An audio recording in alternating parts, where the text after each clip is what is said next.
Começa agora mais um CDLcast. Eu sou o Maicon Dalaco e hoje eu estou recebendo aqui esse cara que é fantástico. Carlos Bush. É parente do presidente americano lá, Já conhecido? tentei, mas não reconhece, Não não reconheceu. reconhece. Carlos tem 20 anos de experiência na liderança de grandes multinacionais na América Latina. Um currículo que é invejável. Eu não vou nem me arriscar a ler, porque ele foi em algumas faculdades que eu não sei nem pronunciar o nome aqui. Eu sei que é Harvard, tem o MIT, tem umas outras, a Universidade de Boston aqui também. Londres, né? Foi também ali aos 13 anos, começou lavando o caminhão. Depois dos 14 anos, foi selecionado como digitador do projeto de informatização de bibliotecas e daquele ponto em diante buscou especializar no mundo da TI ao ponto de, depois de 5 anos, ou seja, aos 19 anos, então, começou a trabalhar para a ONU e já trabalhou nas principais empresas aqui, Microsoft, Oracle é o nome, é isso? É Oracle. Oracle, tá vendo? O inglês é sensacional, meu Fica inglês. tranquilo. E várias empresas aqui, multinacionais, sempre com liderança nesse ramo de TI. Carlos, é um prazer tê-lo aqui, muito obrigado por sua presença. Ele esteve aqui em Sorriso palestrando no convite do Sebrae e eu trouxe ele aqui para a gente conversar um pouquinho. Legal, o prazer é meu. Obrigado aí pelo convite. Carlos, fala um pouquinho para a gente então de toda essa experiência, esse resumo aqui grandioso do seu currículo. Eu fico realmente muito feliz de tê-lo aqui. Eu queria que você comentasse um pouquinho da sua trajetória, desde o início até onde você chegou aqui hoje. Legal. Em primeiro lugar, de novo, estou muito feliz de estar aqui na cidade, gostei muito de tudo que eu vi. Bem, o Bush quem é? O Bush é um cara do interior do Rio Grande do Sul. Eu, com 13 anos, tive a oportunidade de começar lavando caminhões, era o trabalho que tinha. Depois, a minha carreira foi me levando para trabalho, né? Foi seguindo, fui fazendo xerox, depois fui trabalhando com digitação. E com 19 anos eu consegui, então, ingressar no mundo da tecnologia trabalhando na ONU. E a partir dos 20 anos eu entrei na Microsoft, onde eu passei a trabalhar com vendas, né? Então, nos últimos 22 anos, eu liderei grandes operações de venda. Passei por várias multinacionais. A última que eu liderei foi a Salesforce, na América Latina, uma estrutura muito grande, né, no Brasil. E ano passado, né, em 2022, eu decidi pivotar a minha carreira, porque como eu tinha um repertório muito grande de estar ajudando sempre empresários, sempre o varejo, sempre o pequeno lojista, o médio, o grande, a transformar os seus negócios, eu entendi que se eu fizesse só isso, sem representar uma companhia, eu poderia atingir mais pessoas e ser reconhecido da mesma forma financeiramente. Então, eu decidi fazer isso e hoje meu trabalho tem sido de ajudar o mercado a ter mais resultado. Você também é um dos sócios do Primo, é isso? Eu já fui parceiro de negócio deles de várias iniciativas. Eu tenho um curso que a gente dá juntos, né, eu e o Thiago Nigro, né? E a partir de agora de junho eu passo a ter uma imersão minha, né, em São Paulo, onde os empresários podem, por 3 dias, ter contato com o que há de mais atualizado, independente do tamanho da empresa, né? Ou seja, não é um lugar que tu vai dizendo assim, para transformar teu negócio precisa investir. Não, é mostrar as melhores práticas, o que eu acompanhei nesse mercado ao longo desses anos. E lá, anos, por exemplo, né? o empresário quer ir lá, quer fazer um treinamento, quer levar equipe, pode Sim, procurar você. exatamente. Eu tenho desde atividades que o pessoal quer trabalhar remoto, né? Por exemplo, o pessoal que é de Sorriso não quer se deslocar a São Paulo. Sim. Então, existem mentorias online que eu posso ajudar o pessoal, né? E em contrapartida também tem essa imersão presencial de 3 dias exatamente para focar 100% nisso. E você fala sobre venda, sobre negócio, sobre quais os Bom temas ponto. aí que você... A minha vida foi vendas, né? Eu trabalhei a vida inteira liderando operações de vendas e marketing. Então, eu entendo que disciplina e intensidade são as bases para venda e, em cima disso, as melhores práticas. Então, eu trabalho muito forte com os empresários, vendas e marketing, mas antes eu dou um passo anterior para a gente entender posicionamento. Eu acredito que cada um de nós tem uma história, cada um de nós tem um diferencial. E se a gente conseguir repassar isso para o nosso negócio, a gente consegue ser talvez muito mais selecionável por quem a gente é do que a quem a gente está tentando competir e ser.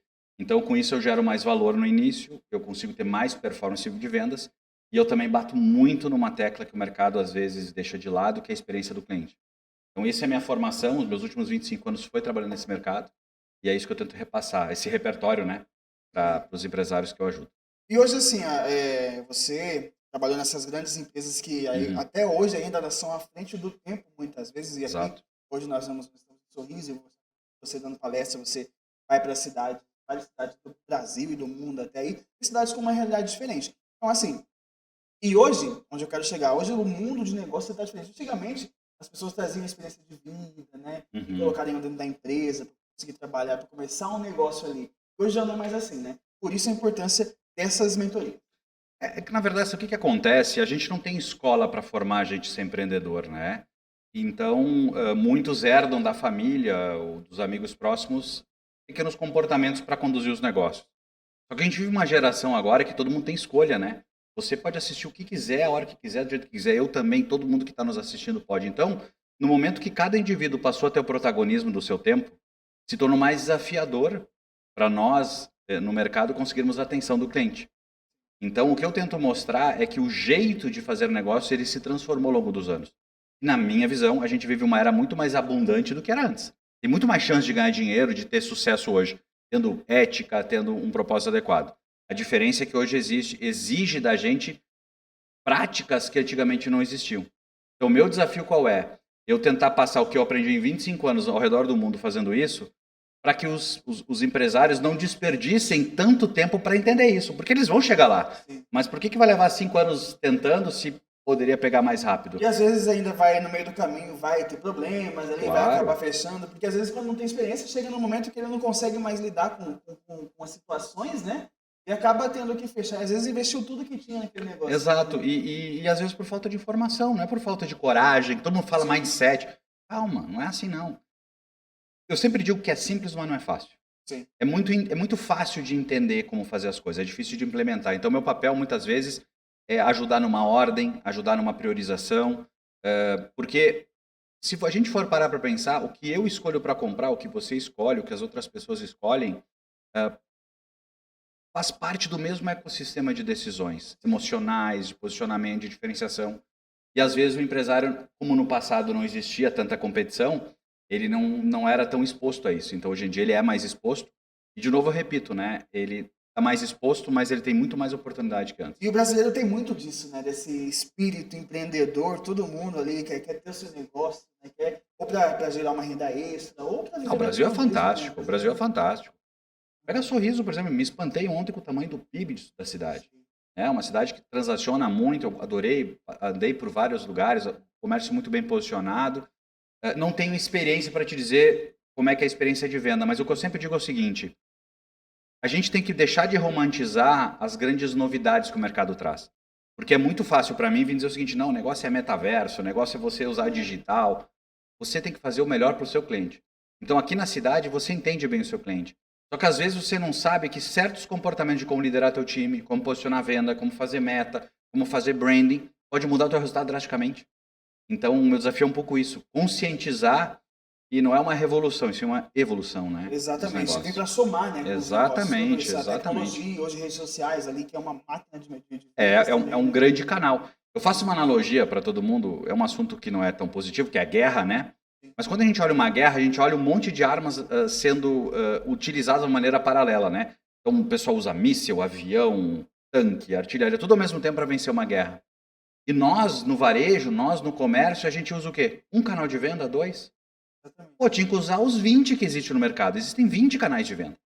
E a gente usa 1, 2, às vezes 3. Pô, a gente não está encarando como uma guerra, no sentido competitivo. Né? Então é um grande convite para a gente ampliar a cabeça. Interessante, isso abrir realmente os horizontes, né, para a gente poder aí buscar tudo isso mais. Agora, Carlos, eu quero que você conte para mim, ontem na sua palestra eu acompanhei um pouco, você comentou que você veio de uma família muito simples. Como que você conseguiu chegar tão longe assim, conquistar tudo isso? Porque assim, às vezes eu também venho e a gente tem essa impressão de que às vezes é impossível nós chegarmos em alguns locais. E como que a gente faz para conseguir chegar onde a gente quer? Talvez eu não seja referência para ensinar alguém a fazer, né? O que eu posso chamar a atenção é que talvez a principal característica que eu tive na minha caminhada foi estar sempre em movimento. O que eu quero dizer com isso? As coisas iam acontecendo, às vezes muitas coisas ruins aconteceram e ao acontecerem, elas me direcionaram a achar soluções que me fizeram crescer. Então, eu com 13 anos lavava caminhão, precisava ganhar um salário para ajudar em casa. Comecei a fazer xerox, de noite. Eu com 14 anos ia chegar em casa quase meia-noite todo dia. Pô, difícil? Queria fazer um curso de informática naquela época, isso era 94, nem existia computador direito na sociedade, mas eu achei que aquilo poderia ser um caminho de eu aprender. Não tinha como fazer o curso. Quando a minha família conseguiu dinheiro para me matricular no curso, o vendedor fez minha mãe me matricular em datilografia. Pô, sacanagem, né? Entre aspas. Mas aquilo me fez ser muito bom naquilo, que me habilitou a ser um digitador rápido e fez eu ganhar um emprego para fazer isso. Então, se eu for olhar, é muito fácil a gente olhar hoje e olhar os pontos que se conectam para trás. Mas como é que eu encaro a vida? Eu encaro que a gente tem que estar sempre em movimento, a gente tem que entregar mais do que as pessoas esperam, e talvez eu acho que a grande mensagem que eu levei para minha vida e levo para todo mundo que trabalha comigo é: a gente está aqui para servir primeiro. Eu estou aqui para servir, entende? Eu não estou aqui para ser interessante, desculpa, ser interesseiro, eu estou aqui para ser interessante. Então, eu acho que o varejista, o lojista, o mercado, os funcionários, né? Pô, como é que eu cresço na minha empresa? Cara, seja interessante para todo mundo. Entrega mais do que as pessoas esperam. Porque a gente não está aqui numa corrida, isso que eu acho que é importante também. Eu não estou aqui para me comparar com as outras pessoas. Eu tenho que me comparar eu com o Bush de ontem. Se eu sou melhor que o Bush de ontem e não tão bom que o de amanhã, eu tenho que ser feliz. Porque é muito difícil nessa internet que vem de tanta facilidade que não é bem assim. Às vezes a gente acha que a nossa vida não é tão interessante. Nossa vida é do caramba. A gente tem uma vida do caramba. A gente só tem que se desafiar frente a nós mesmos. Então, se a gente faz um pouquinho mais cada dia... Então, foi meio que as coisas foram acontecendo assim. Pô, eu levei 10 anos para me formar na graduação. Sim. Em 2008 só me formei. E por que eu estudei em todas as instituições? Porque eu entendia que eu precisava mais conhecimento para ser mais interessante ainda. Então, ao invés de trocar de carro, eu investi em educação. Entende? Então, se tu for parar para pensar, uma coisinha foi chamando a outra. Estamos aqui hoje em Sorriso conversando. E aproveitou a oportunidade também, né? Porque ele, às vezes não era o que você queria. Digitador não era o que você queria. Não era, mas aí que eu te digo. Eu me movimentei no Xerox para fazer outra coisa. Pô, datilografia não é o que eu queria. Mas é o que podia. Então o que eu faço? Vou ser melhor no que eu podia. Então eu era o digitador mais rápido. Quando pintou uma vaga para ser digitador, pô, eu consegui estar perto do computador digitando. Detalhe, eu era digitador. Mas eu entendi que tinha um monte de espaços em brancos de lugares não ocupados no trabalho. Tipo, quem cuidava do sistema? Não tinha pessoa ainda. Ou as pessoas que cuidavam demoravam. O que eu disse? E se eu fizer isso sem cobrar nada mais? Comecei a estudar e comecei a fazer sem cobrar. No passar do tempo eu virei o responsável. Entende? Então, no final do dia, eu tenho um grande amigo que é do mundo do futebol, que é o Gilberto Silva, nosso campeão do mundo, né? E ele tem uma fala que eu gosto muito, que ele sempre diz: Bush, o grande desafio da gente jogar bem todo jogo é ocupar os espaços vazios e se posicionar bem. É o posiciones que ele usa. Eu acredito muito nisso, sabe? A gente, às vezes, não ocupa espaço vazio dizendo: não é justo, é justo. É justo, sim. Aproveita a oportunidade. Eu, em 2001, quando estava no ecossistema Microsoft, eu era desenvolvedor de software, eu era técnico. O que me fez entrar em vendas que transformou a minha vida? Porque eu entendi que se durante o dia eu escutava o empresário, ele me dizendo o que ele queria, eu entendia do negócio dele, de noite eu fazia o melhor software. Só que todo mundo dos meus pares, eles usavam o dia para fazer o software, porque eles eram pagos para desenvolver software. Eles não eram pagos para escutar o cliente. Quem fazia o software mais aderente? Eu. Ao fazer isso, eu me diferenciei e eu virei o líder de vendas. Com 1, depois com 5, com 10 funcionários, até ter 1.700. Entendi. Então você aproveitou ali, entendeu o que ele queria. Todos nós podemos. E todos nós temos uma bela história. A gente tem que desmistificar um pouco isso. Agora eu quero te perguntar uma curiosidade minha, tá? Eu, quando criança, já gostava de tecnologia e tal, já vi o computador. Mas e você que acompanhou isso desde o início ali, quando veio daquela máquina da tipografia, veio primeiro o computador, a internet de escada, disso eu lembro. Ezequiel é um pouquinho mais velho que eu, também lembro um pouquinho como é que é. Eu não sei se eu sou tão velho, mas eu andei sem óleo. Mas você acompanhou toda essa evolução. Como é que foi isso? Estar presenciando, principalmente dentro das principais empresas, né? Que trabalharam realmente, que funcionaram. Eu tenho até hoje a mesma visão. A tecnologia ela chegou para escalar as melhores práticas que a gente tem ou as piores, né? Então, o que começou a acontecer na sociedade? A gente vinha de um mundo onde só o grande tinha acesso a aparecer, a ganhar a atenção da gente. Por que o comercial de televisão sempre foi caro? Porque era a proteção do grande e não garantir que um pequeno não tivesse acesso a todo mundo conhecer ele. Então esse mundo era muito baseado nas empresas. A tecnologia, o que ela fez? Ela começou a democratizar a produtividade, democratizar a escala para todo mundo. Então, ou seja, todo mundo passou a operar com custos melhores, né? Ou, teoricamente melhores. E com o passar do tempo, com a internet, com essa comunicação global, ela começou a dar voz para quem não tinha antes. Então, hoje, qualquer lojista aqui da cidade pode virar a maior empresa do Brasil se usar as melhores práticas e entender que a internet, comunidade, senso de conexão pode fazer. Então, a internet ela tirou os limites de permitir que qualquer lugar, hoje em dia, a gente pode ser o grande protagonista. Então, o que foi bom para mim ver? Foi ver exatamente a quantidade de empresas e empresários que entenderam isso desde o início e surfaram essa onda, né? E tem muita gente crescendo e, digo, a gente está vivendo talvez agora novamente uma grande revolução pela inteligência artificial, e aí não é como todo mundo está levando, tá? Muito cuidado. Primeira fala que eu escuto: a inteligência artificial vai tirar nossos empregos. Não. A inteligência artificial vai tirar o emprego de quem não usa inteligência artificial. As pessoas que usam inteligência artificial que vão tirar o emprego das que não usam. Isso vai acontecer. Segundo, a inteligência artificial ela não deve servir, na nossa visão, de evitar que a gente tenha mais trabalho. Ela tem que servir para fazer coisas que a gente não conseguia fazer antes. Exemplo, quando você entrar na minha loja, eu teria que ter inteligência artificial para me ajudar a dizer o que eu digo para você. Porque ela pode cruzar os dados do seu comportamento, ela sabe que tu acabou de almoçar no lugar tal, que se gostou, se não gostou. Imagina eu saber o que falar na hora.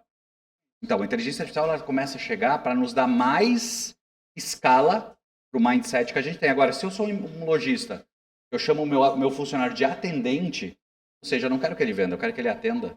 Logo, quando não tem gente na loja, ele não sabe o que fazer. Não, eu quero um vendedor de loja. Então, tu treina, tu empodera, tu dá recurso. Tudo longe demais, né?